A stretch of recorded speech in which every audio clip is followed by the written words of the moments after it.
Good day everyone! So ako ito karon is soil profile and ang nasa front is ang akong tudloan which is her name is Princess Faith Laguna, grade 11 student sa BNHSI. So karon is atong i-kuha ang soil profile. So ang atong objectives karon is to identify different layers of a soil profile, identify different morphological features of a soil profile. So ako sa intro ha, so ang soil profile is defined as the vertical sections of the soil from the ground surface downward to where the soil meets the underlying rock. So, kung kumangutana ka is unsa na soil profile, ngano vertical siya, so mo siya itsura. So, from the surface kani diri kanang itang ginatumba na to, mo na siya surface. Then downwards to the rock, so mo na siya. Master horizons, this is the climate, topography, vegetation, current material, and length of time. So, kung mangutana ka, unsay connect ang ani sa soil. So, isusunod ko sila. Ang climate, kaya namatay mga kanang sa ting-ulan, ang temperature, o kanang kanya ang hangin. So, ang climate man good kay magka-affect na siya kanang unsang pag sa organic material pag-accumulate. So, ang topography, kung unsay formation sa soil, and vegetation is kana mga gulay, mga lata, kay panglabay man ano, sa yuta gyud. So, namang possible nga mahimo siyang fertilizer which is makatabang siya sa soil nga kanang mutambo. So, ang parent material which is kanang gakuan ang mga bato o ang minerals. Then, ang length of time kay taas magiging oras nga magbuo pa og mga soil mga nana. So, mo nang connect siya, mo siyang 5 factors. So karon, soil formation and horizon development are grouped into master horizons designated by the capital letters na O, A, E, B, and C. So ang ang yuta, ang nabalaran ninyo kay diri ra na ni makita niyo ang mga dahon kung asa mo pa. So dili pa na maonap. Ang sa lalong ana is ma-identify gyud nato. Karon ako itudo kung unsay mga different kwan sa yuta. So, kung mangutana ka lang, isa na O, A, E, B, and C. Muna siya kanang shortcut. Kay, sample, gani siya dire is da ka ng organic horizon. So, ang shortcut pwede rin mo siya tawag O. Ayun, sima. So, parang mag-proceed ta. Muna siya ang nawong sa kanang soil. So, ang halos kapag kanang ipangtumba ninyo, dili naman na, muna siya organic layer. Asa man ang organic layer? So, organic horizon is primarily consists of organic matter such as decomposed leaves, plants, residues, and other organic materials. So, diri ka focus din. Kani diri, muna siya ang kanang halos makita niyo ang dahon naka-display na dira. So, muna siya organic layer. Puno na siya og mga kanang leaves, plants, residues, and organic materials. Kanang ikon po na siya kana diha nga part niya rich kaya siya ng nutrients. So, ang saubos sana is muna siya ginatawag nga topsoil or ang kanang A.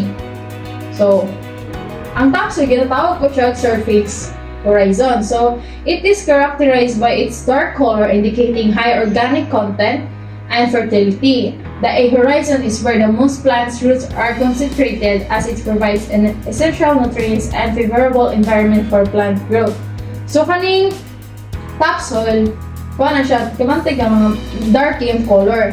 Nutrients na siya kay di ba kung magtanong ta, magkalot man ta. Kung magkalot ta, kamantay ka ng medyo itom ang yuta. Diba nakakalot man mo sa kanang itira sa eskwelahan, diba? So, kakabantay mo itong mga yuta, muna siya ay topsoil kung magkalot mo. So, next sa ikon is ang alluvial, which is the E. Tinatawag po siya alluvial horizon. So, unsa man ang alluvial? It is characterized by the light color due to heat loss of minerals and organic matter through leaking. So, unsa din ang leaking? Kanang itong kung mag-ulan man god, kay ang tubig is musuyop niya yung tubig. Hindi mag-ulan man god, ang tubig moagi dito diri sa kanang alluvial, which is kanang araw bitaw madali magets ka bang nakakuan kag salaan. Di ba kung magsala ka sa lubi, ang makuan sa lubi is ang mga tubig, mabilin ang mga kanang gaan na lang nga materials. So muna siya kanang mas madaling sa alluvial. Kung mag-ulan man gud, ang mga pamugod nutrients muna ug kanaog. So mga kanang itong mga gaan nga materials, mga kuha na sa yuta is mabilin niya sa alluvial na side. Kaya gets ra. So next is the subsoil horizon. Muna siya ang B. So, unsa man ang subsoil? It often exhibit a different texture and color than the overlaying horizons, reflecting the deposition of these materials. The B horizon is less fertile than the A horizon, but still contributes to the soil structure and nutrient ability. So, kaning kuan subsoil, kani siya, same ra daw siya sa topsoil. Pero mas grabe group nutrients ang topsoil, which is kanang kung asa ginatanong, ginatamnan. Ang subsoil is lalong pagyud ato sa alluvial. Pero nagi pa siya nutrients, kusog gyapon kay siya. Kana pwede gyapon siya tan, pero lalong manggod kay siya gud para pagtamnan. So next is the parent material. It consists of partially withered rock fragments and minerals and is relatively unaffected by biological activity. The sea horizons, parent material o sea horizon, same na siya. So serve as the substrate for soil development and can vary widely in composition and characteristic depending on geographical process and history. So ito ibalik ka para mas kuan. Ang parent material, kita nimo nga lagi siya murag bato-bato, di ba? Kana siya mga bato-bato. Muna siya ay kuan, dira nga part is nagsagol ang mga rock and minerals. Dira. So the last one ang kuan sa ano is ang bedrock. So bedrock, also known as R horizon, so is the lowest layer of the soil profile. So lowest na ni siya, pero muro ay kanang taong di na kay ni siya maano, kanang taong magtukod ka ganang building muro di pa gid na siya mapalitan. So bedrock is the lowest layer of the soil profile and consists of solid rock that underlines all other soil horizons. So kita nimo sa bedrock kanang dagan jud kay siya bato, so wala gyud mabuhi ana nga mga plants. So gets ra so karon ato ang kanang 6 horizons of the soil profile provide valuable insight into soil formation, fertility, and ecosystem functions.